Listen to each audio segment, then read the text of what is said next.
नारायण की जय। ये जो तीर्थ है ये मिश्रित तीर्थ दधीचि कुंड है। मिश्रित का अर्थ होता है मिला हुआ। यहाँ पर महर्षि दधीच उनकी धर्मपत्नी सुवर्चा प्रथम शतयुग में ऋग्वेदिक काल में इस नैमिषारण्य क्षेत्र में तपस्या करने के लिए आए। तो महर्षि दधीच ने पृथ्वी पर पहली बार 10,000 वर्ष महामृत्युंजय का जाप किया। तो महर्षि दधीच के गुरु भगवान शिव है। भगवान शिव ने महर्षि दधीच को इच्छित मृत्यु और वज्र में होने का वरदान दिया। जब आपकी इच्छा होगी तभी आपके प्राण निकलेंगे। आपका जो शरीर है वज्र का होगा। अब यहाँ पर भगवान विष्णु ने महर्षि दधीच को अपना नारायण कमल प्रदान किया। तब ये नैमिष की धरा अष्टम वैकुंठ हुई। अब रत्तासुर दैत्य को मारने के लिए महर्षि दधीच की जीवित हड्डियां चाहिए थी। तो सभी देवतागण अपने राजा इंद्र को लेकर के महर्षि दधीच के आश्रम पर इनकी हड्डियों का दान मांगने के लिए आए। तो महर्षि दधीच ने कहा, राजन, हमको सृष्टि के कल्याण के लिए, देवताओं तुम्हारी रक्षा के लिए, आप लोग बैठ जाओ 2 मिनट सुन लो, बाद में मार्जन करो। तो महर्षि दधीच की जीवित हड्डियां चाहिए थी।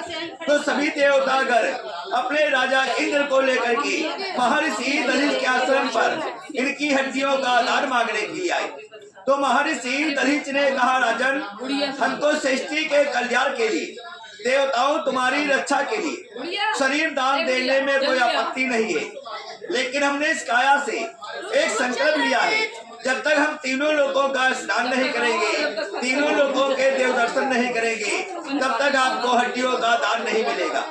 तो देवता लोगों के द्वारा, अरे माता जी शांति रखिएगा, और महर्षि दधीच के स्नान करने के लिए देवता लोगों के द्वारा आकाश पाताल मृत्यु लोक के तीनों लोगों का जल देवताओं ने यहाँ पर ला करके एकत्र किया। 88,000 ऋषि, 33 को देवी देवता, 84 को घूमे में विराजमान हुई।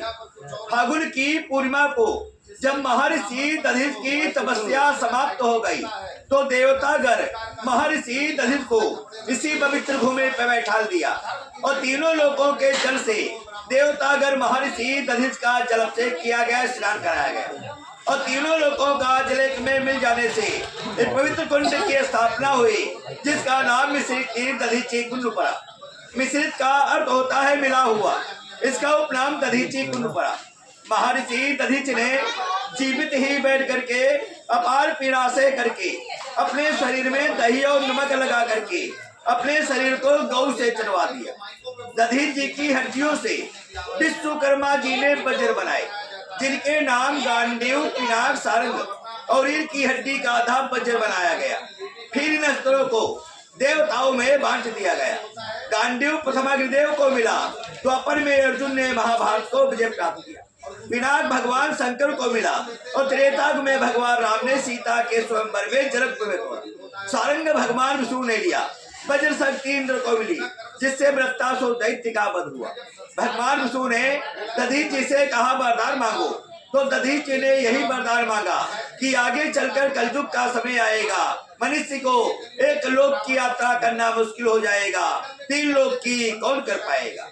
जो प्राणी श्रद्धा पूर्वक अपने मन से, काया से, वसन से इस तीर्थ में आकर के स्नान मार्जन, विष्णु चरण पूजन, दधीच पूजन, अपने पितृजनों के लिए काया से भूल चूक के पाप हो जाने में जो प्राणी तीर्थराज को नमस्कार करके इस जल को अपने ऊपर छीन लेता है, उसके सभी पाप नष्ट हो जाते हैं और तीनों लोगों का फल प्राप्त होता है।